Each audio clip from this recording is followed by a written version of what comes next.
So, to start game, ilocate na natin itong file nga aton save. For example, ini and file nga akong karuya i-open. Click ko para mag-open ang git.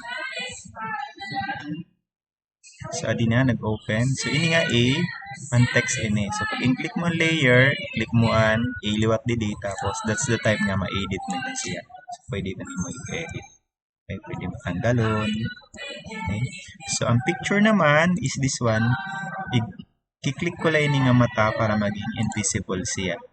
So, paano kung karay ko butangan another picture? So, since naka-invisible siya, so, always, makadiak diri sa akong download. Halimbawa, butangan ko picture. This one na akong karay ibutang. So, idadrag ko lang siya nga di sa game. Dito sa pinakaubos, ibutang ko siya dito. So, may da magawas nga convert. So, i-convert ko siya para magamay ada siya own layer. So, pag na-convert ko na, adi na siya. So, ada na ang file or picture nga akong ginbutang para mabalik. Now, ang pag-save yan na, pag-save, kung correct mo mag-save as picture na ba? So, isi-save mo ini siya.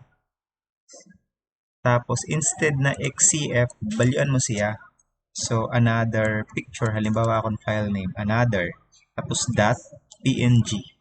So, pag .png mo, i-save mo nga i-click mo ang save, may magawas export. So, pag take mo export, so, i-pili kung din mo nga drive i-save kung D or C. So, always remember the file name para madali mo malocate. So, export ko yan itong siya. Pag click ko export, okay, click ko through. And then, kung tala mag-loading,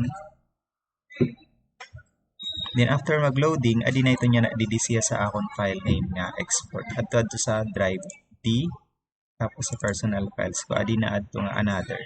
If you're going to take a look at it, asya next.